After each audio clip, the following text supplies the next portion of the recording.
raadiyoonii Dirree Shaggar. raadiyoonii Dirree Shaggar. raadiyoonii Dirree Shaggar.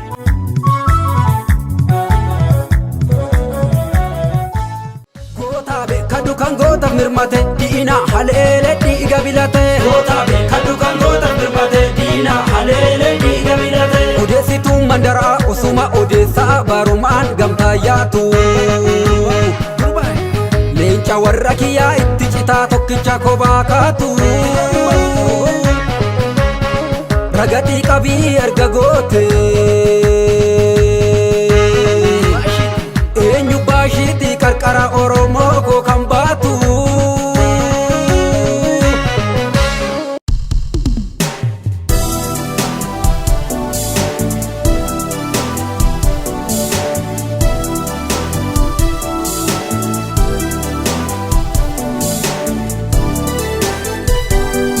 Hubannoo beektotaa. Sagantaa kanaan ilaalcha, taajabbii, qeeqa, hubannoo fi qorannoo hayyoonni haala dhimma biyya keenyaa irratti barreessan isiniif dhiyeessina. Hubannoo beektotaa.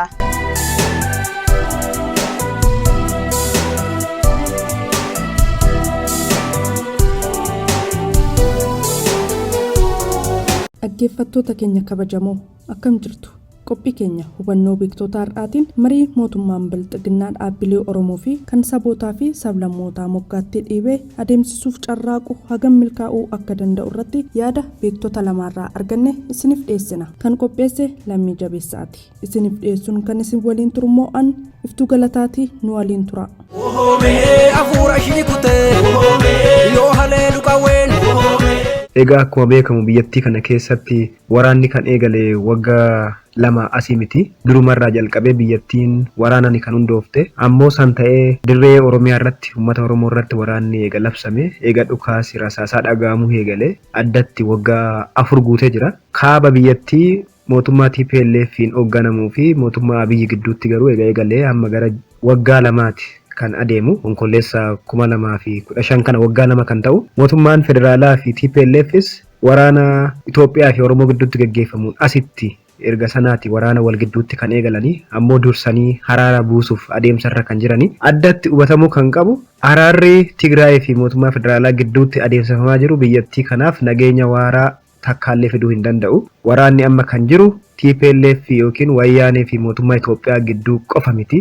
Guutummaa biyyattii keessattuu waraanni deemsifamaati kan jiru. Naannolee Itoophiyaa keessa jiran hunda keessa bakka hanga jedhamuu hin danda'amutti rasaasi yeroo ammaa kana dhaga'amaati kan jiru. Mootummaa naannolee Itoophiyaa keessa jiran keessaa kan rasaasi keessatti dhukahaa hin jirre jedhee kan lamanu naannoo Hararii qofadha. Sunuyyuu uummata magaalaa keessa jiraatuu fi daangaa murtaa'e keessa jiraatu qofaa waan ta'e haga odeeffannoo qabutti. Naannoo Hararii yoo ta'e malee naannolee hunda keessaa amma jedhamutti waldiddaan walitti dhukaasuun ni jiraata jechuudha. TPLF yookiin wayyaaneen uummata Tigraay fudhatee biyya tokkoyyuu ta'uu yoo danda'e ulaagaa kaayyate hunda mootummaan federaalaa guutee biyya tokkoyyuu ta'uu danda'e Itoophiyaa irraayyuu kan addatti baatu yoo ta'e Itoophiyaan nageenya waaraa gonkumaa argachuu hin dandeessu. Rakkoon Itoophiyaa ammatti uummata Tigraay yookiin TPLF qofaa miti jechuudha. Amaara keessatti faannoon Amme muraasiidhamanis waraanarra jiranii uummanni Qibaanti waraanarra jira. Affaar qawwee hidhatee jira. Somaal qawwee hidhatee jira. Beenishaangul keessa humna waraanaa jira. Oromiyaa guutummaa keessa humna waraanaa jira. Tigraay keessa humna waraanaa jira. Rakkoon Itoophiyaa hiikuu yoo kan barbaadamu taate uummata Tigraay qofa wajjin yookiin TPLF wajjin qofa mari'achuun furmaataa miti. Keessaayyuu uummata dugugguruu biyyattii ta'e uummata Oromoo wajjin waraana bilisummaa Oromoo wajjin gadi ta'anii mari'achuun dirqamadha. Handhuura biyyattiitti waan argamuuf lafa guddaa qabatee waan jiruuf leecalloo guddaa waan qabuuf jiraachuu biyyattiitiif sababa guddaa waan ta'uuf keessa waraana bilisummaa Oromoo wajjin mari'achuun dirqamasii waan jiraati. Mootummaan federaalaa addatti baasee dippiloomaatota addunyaa waan amansiiseef dhageettii addunyaa waan qabaatteef TPLF wajjin qofaa mari'achuun Itoophiyaadhaaf waraana dhaabsisee nageenya fiduun hin danda'u. TPLF wajjin haraaramuu ni danda'an garuu Itoophiyaaf nageenyi hin dhufu jechuudha. As keessatti haalduree mootummaan Tigraay bulchaa jiru lafa kaa'u mootummaan giddu galeessaa guutummaatti yoo fudhate yookiin immoo fudhachuu danda'a gaaffii jedhuuf gaaffeen haaldureen mootummaan Tigraay kaa'e tokkoffaan naannoo Walqaayitii fi Xagadee bakka waraanaan dura turetti naannoo Tigraay jalatti kaa'ee deebi'u kan jedhudha. Kanneen biraa immoo waan waraana kana wal qabatee leecalloowwan badan mootummaan federaalaa akka sophuu ibsaan akka deebi'u baankiin akka deebi'u nageenyi waaraan akka dhufu lammata itti aansee TPLF gaafachuuf kan jiru beenyaa gaafachuu danda'a jechuudha. Kana hunda mootummaan federaalaa ammatti akkuma mootummaan miidiyaan tokko gabaasaa jiru TPLF mootummaan federaalaa bakka hooggantoonni biyya alaa jiranitti yoo humna ibsaa sophuu qabeenya uummataa kan babbadan tokko deebisuu yoo barbaade laayisensii kenneefii jira sun ta'uu danda'a. Garuu Walqaayitii fi Xagadee deebisuu jechuun uummata Amaaraa wajjin wal loluudha. Kana guutummaatti mootummaan federaalaas ni guuta jedhee hin amanu. Maaliif naannoon sun giddugala zayitiiwwan nyaataa itti oomishan kanneen akka saliixii itti oomishaman waan ta'eef mootummaan federaallee hin barbaada, naannoon Amaaraallee hin barbaada, salphaatti waan nageenyi bu'uu miti jechuudha. Yeroo kanatti waraana bilisummaa Oromoo yookiin uummata Oromoo muggeessanii qaama biraa wajjin qofa mari'achuun uummata Oromoo daranuu kan cimsu, daranuu kan aamlee itti horu malee kan cabsu ta'uun irra hin jiraatu. Biyya kana keessatti dhageettii argachuu waan lama qabaachuun dirqamadha jedhee amana. Tokkummaa qabaachuudha, lammata immoo qawwee qabaachuun dirqamadha. TPLF irraa barachuun ni barbaachisa. Kana beekuudhaaf kolleejjii saayinsii siyaasaa addatti galuun hin barbaachisu.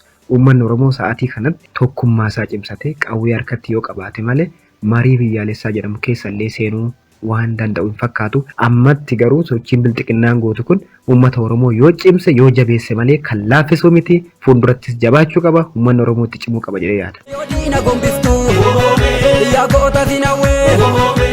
Tokkoffaa araarichi karaa haqa qabeessaa fi seera qabeessa waan hin taaneef araara waaraa fiduu danda'a waan jedhu yaada'ee hin jiru jechuudha. Akkasumas qaama yookiin garee tokko qofaan kan deemaa jiru waan ta'eef tasuma araara waaraa fiduu hin danda'u. Sababni isaas tokkoffaa marichi haqa qabeessa akka hin taane agarsiistu baay'eetu jira. Lammaffaa wanti irratti marii dursa waliif galamuu qabu baay'eetu jiraachuu mala ture. Sunis hin taane. Inni sadaffaa mootummaan Tigraay marii keenyaaf furmaanni yookiin kan gidduu galuu qabu Keeniyaa yookiin mootummaa Uhuru Keeniyaataadha. Mootummaan immoo lakki gaanfa Afrikaa jalatti ta'uu qabaadha. Arfaffaan mootummaan Tigraay waa'ee lafa Walqaayitti mariif dhiyaachuun qabu gonkumadha. Mootummaan immoo sana waan fudhatee jiru natti hin fakkaatu. Kunis waliigalteerra akka isaan hin geenye wantoota taasisan keessaa muraasa hidheetanii hin fudha. Shanaffaa marichi qaama hundi hirmaachise miti.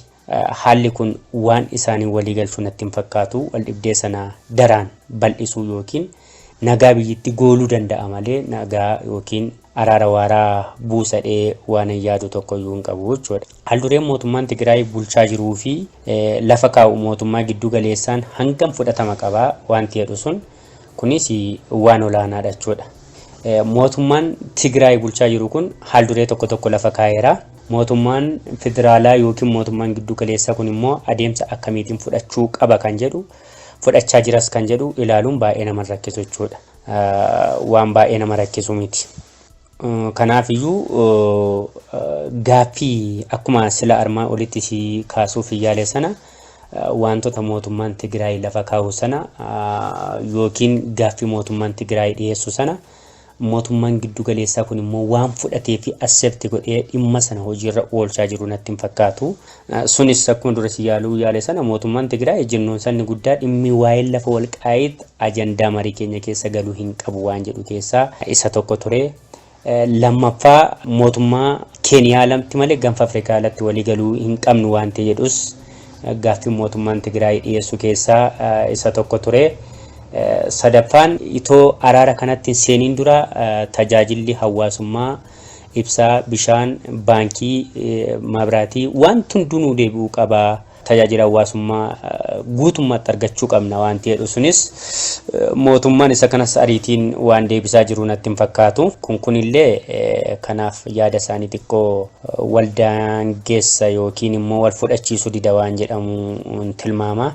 Sochiin bilxiginnaa mooraa qabsoo Oromoo moggaatti dhiiste maqaa araara buuznaatiin daldalaa jirtu Oromoo ni jabeessa moo ni balleessa? Inni kun waan baay'ee wal lama gaafachiisu miti jechuudha. Qabsoo Oromoo sanumayyuu daraan ni jabeessa malee waan laaffisu miti.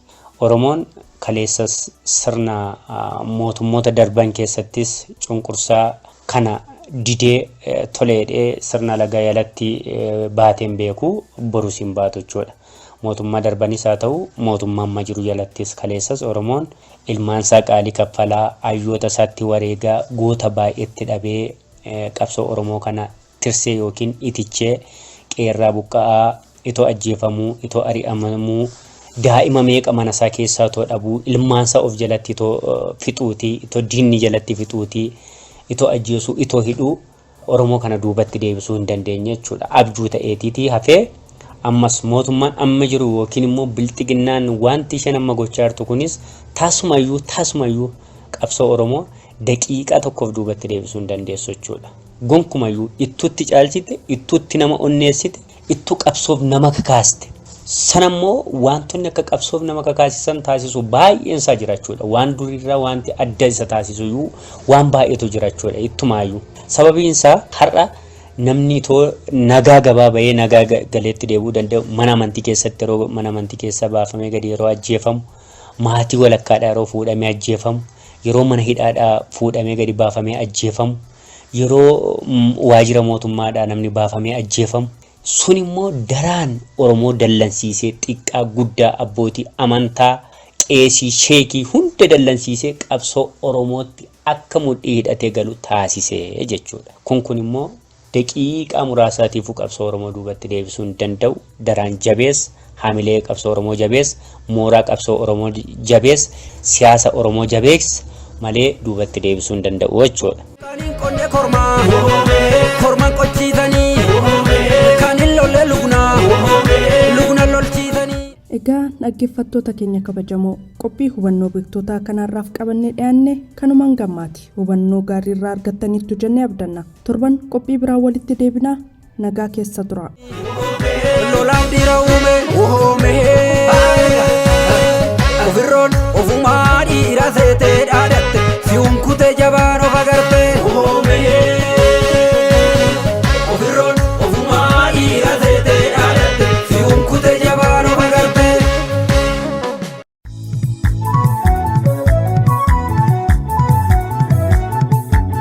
raadiyoonii dirree shaggar raadiyoonii dirree shaggar raadiyoonii dirree shaggar